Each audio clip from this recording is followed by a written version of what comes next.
Bonjour à tous, bonjour à toutes. Je suis hyper content parce que, vous savez, quand on suit vraiment Samuel Eto'o, on se souvient des choses qu'il avait dites. Et pendant un live, il y a un de mes panélistes, bon, il n'est pas vraiment panéliste, mais il a appelé ce jour-là pour dire que Samuel Eto'o avait déclaré que son premier trophée majeur à la tête de l'Africa Foot serait avec les Lions. Et j'ai cherché. Et c'est même lui, mon panéliste, qui m'a montré la capture d'écran. Il m'a dit que c'était à cette assemblée générale. Vous savez, généralement, quand moi je fais des vidéos, je les nomme. Et quand je les nomme, ça me permet de me guider. Et donc, j'ai trouvé cette vidéo. Et je la partage avec vous. Écoutez bien ce que Samuel Eto'o avait dit. C'était lors d'une assemblée générale de la Fédération camerounaise de football en 2024. Écoutez bien. Abordons maintenant le football féminin. Et je tiens à m'arrêter une seconde pour dire à ma première vice-présidente, à ma chère maman, je suis fier d'être ton fils.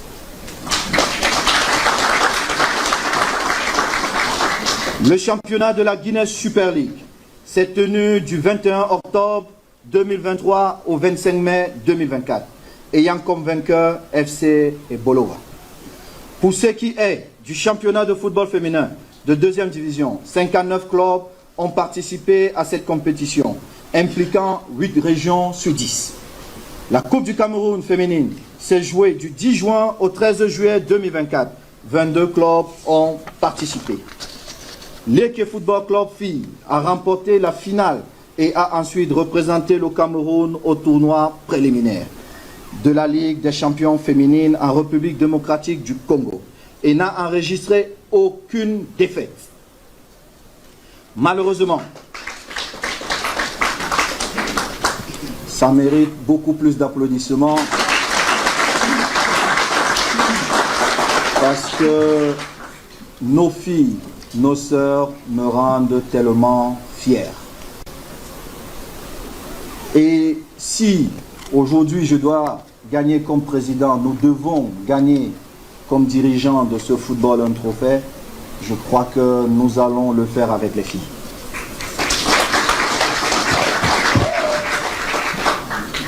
Vous avez écouté? Voilà. Ce jour-là, Samuel Eto'o avait dit ça. Qu'il sait que son premier trophée, il l'aura avec les femmes. Et comme par hasard, 2 ans plus tard, le temps est passé. Et sa prophétie s'est révélée. Les gens en commentaire disent, le prophète Samuel Eto'o, qui es-tu? Je vous ai dit que Samuel Eto'o, c'est un stratège. Comme il vous a dit là que il veut gagner la Coupe du Monde, il va gagner la Coupe du Monde avec le Cameroun. Vous ne voulez pas croire. Vous croyez que les choses qu'on dit doivent se réaliser du jour au lendemain. Il faut travailler.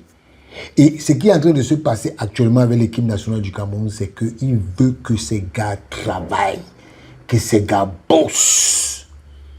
Et ces gars vont bosser. Les filles les ont mis la pression. Oui. Et je vous dis que même avec les filles-là, Samuel Eto'o est capable de dire que ces filles-là peuvent gagner la Coupe du Monde. Quand une Coupe du Monde, c'est quoi? C'est faire 7 matchs. 7 matchs. Gagner 7 matchs. Nous, à la CAN, c'est une CAN à 16. Et pour gagner, il faut gagner 5 matchs. Oui, les matchs des phases de poule sont 3. Quart de finale, 4. Demi-finale, 5. Finale, 6. Il faut gagner 6 matchs. Il faut gagner 6 matchs et puis tu gagnes la CAN féminine. Et c'est ce qu'on a fait. Le Cameroun, sur 6 matchs, a gagné 5. Et a eu le trophée. Donc, ce que Samuel Eto'o dit est vrai. Samuel Eto'o dit est vrai. Mais, vous savez, je suis dans... Actuellement, je suis dans l'écoute de ces anciens discours. Et j'ai eu le premier discours de Samuel Eto'o en présentiel. Parce que les autres comités exécutifs, après son... Parce que quand Samuel Eto'o est arrivé à la tête de la fédération, il y avait la CAN. Et avant, il y a eu une assemblée générale à Kribi, où il n'était pas là, c'était en visio. Il était en visio, mais les membres étaient en présentiel.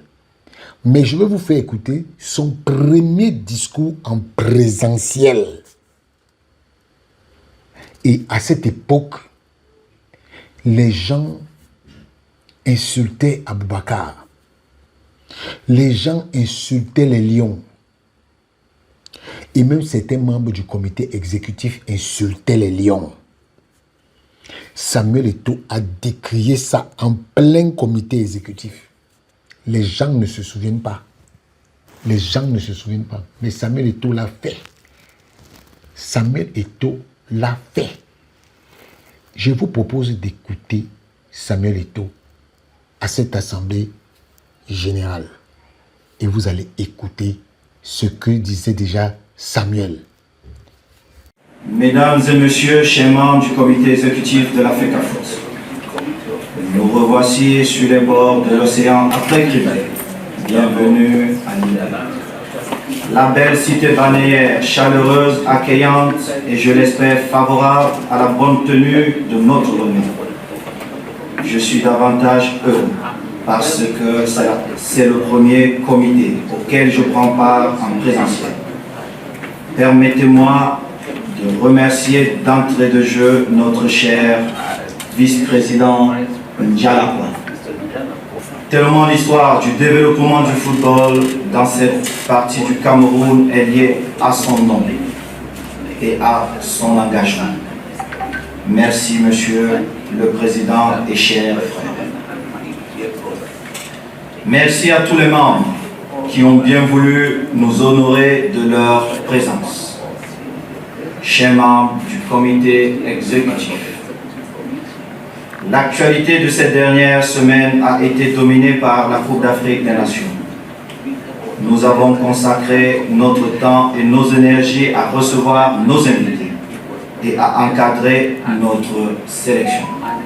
Actuellement, actualité triste aussi à la suite de l'accident mortel survenu au stade Olembe.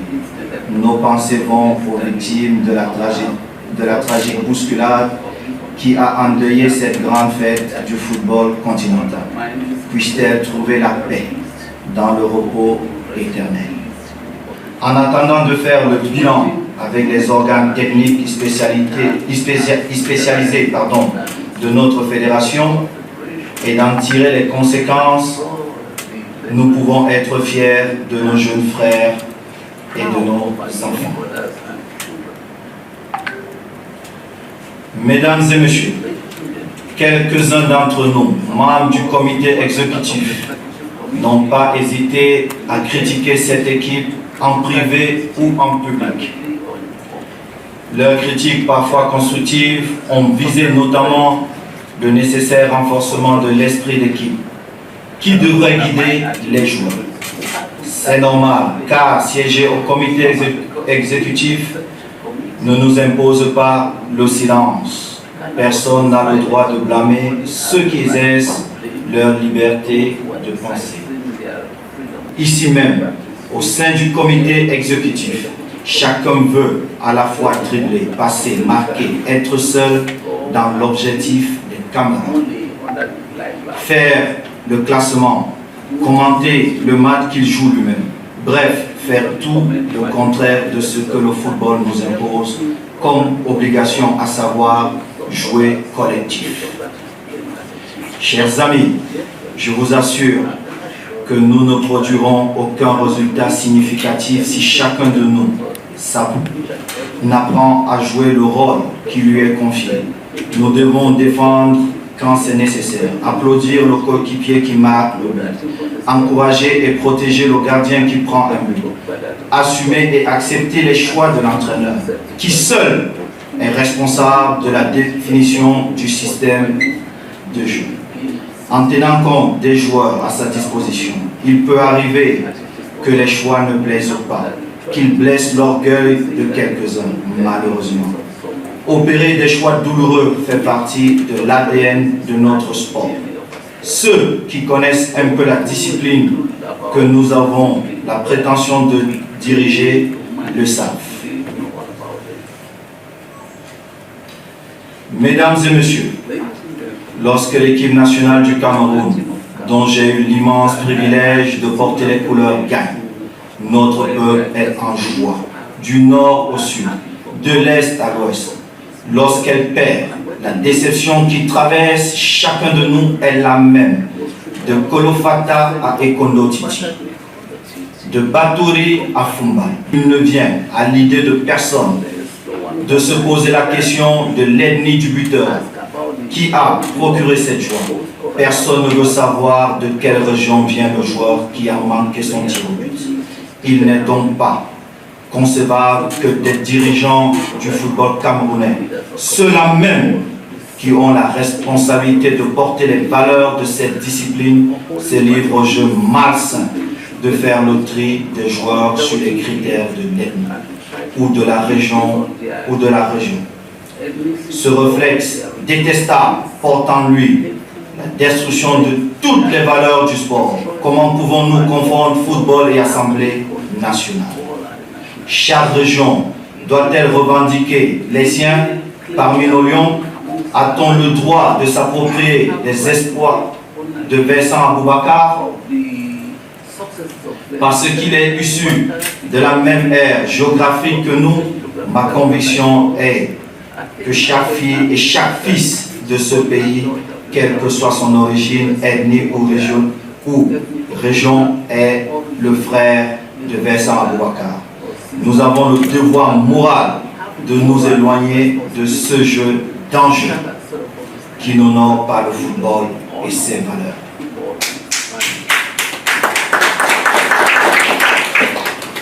Mais pour démentir les fausses allégations qui circulent, me voici obligé de relever que dans l'effectif de notre personnel, le plus gros contingent vient du septentrion de notre pays.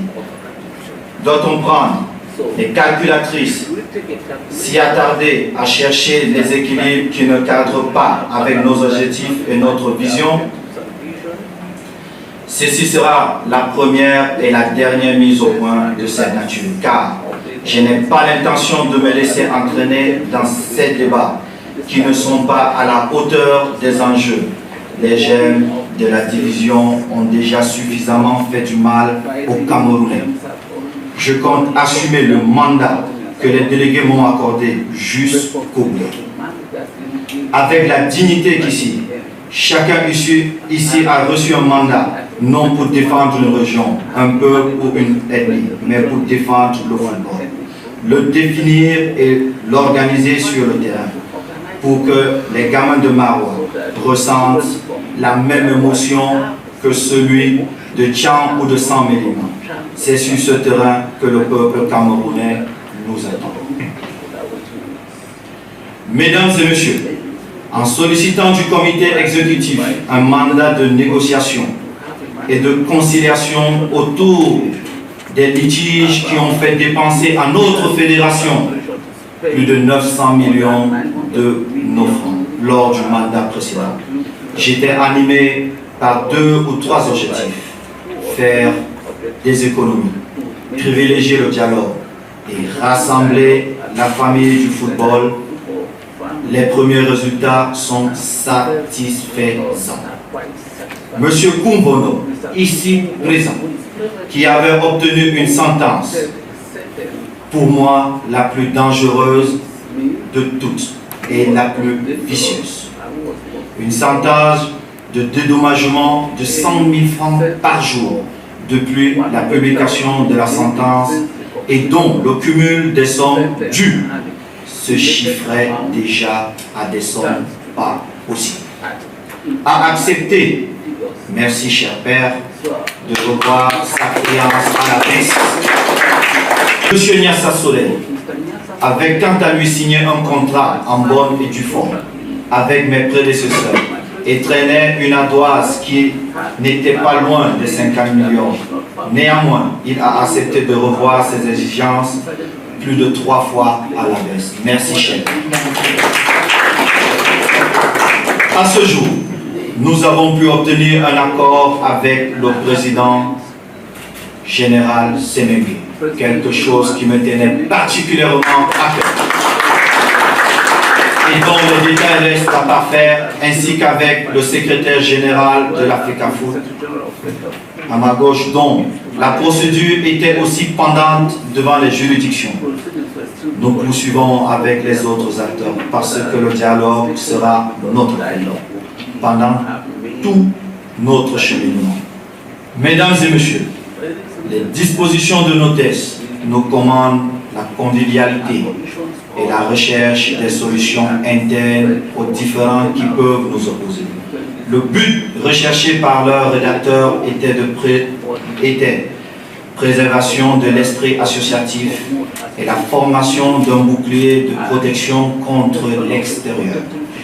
Vous comprendrez la colère et la déception qui sont les miennes lorsque je constate que des personnes qui partagent quotidiennement cet espace de travail avec moi choisissent la presse et les réseaux sociaux pour s'attaquer, pour m'attaquer lâchement.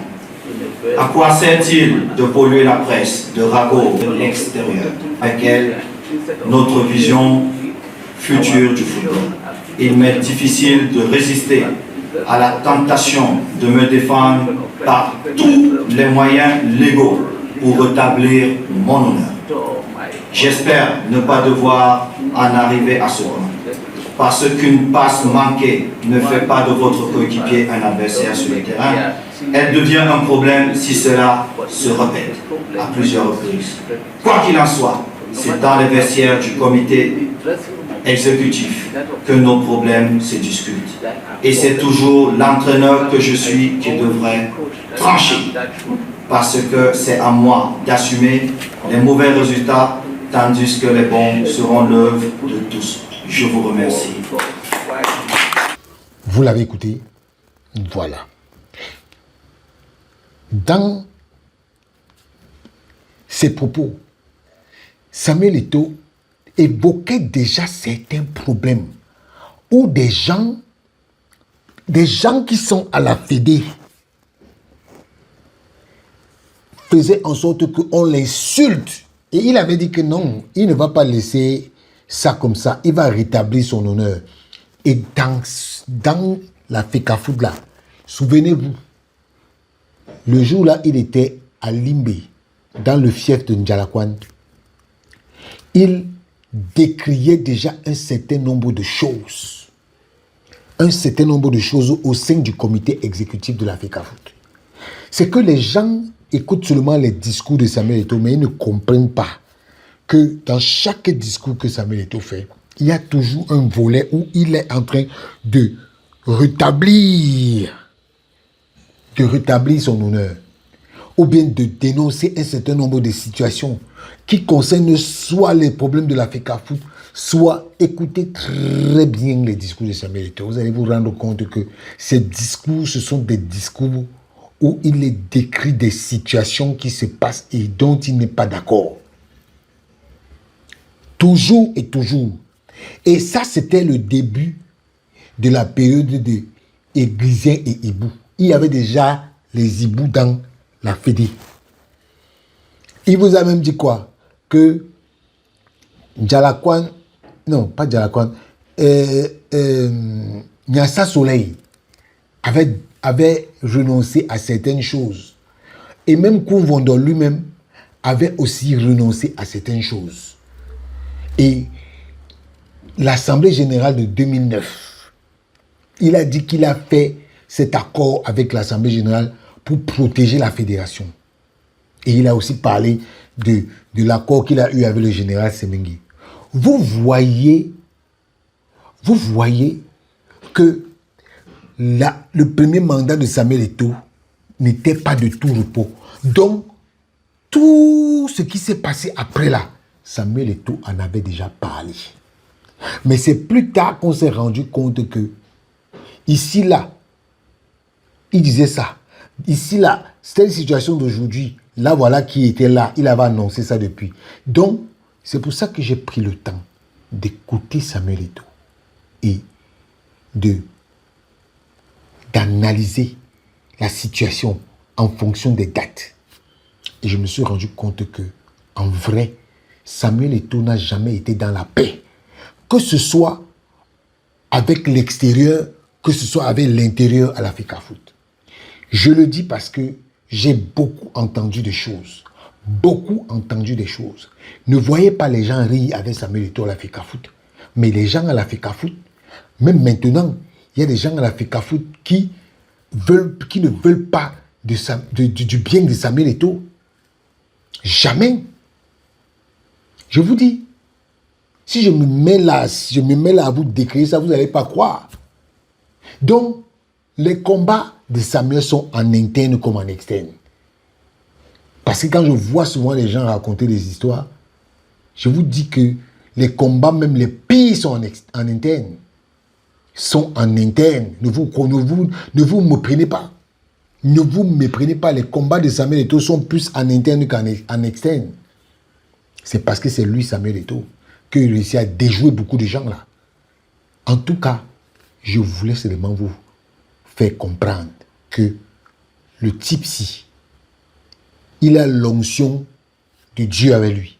Parce que les gens, le nombre de gens qui lui veulent du mal, c'est incommensurable. Ciao.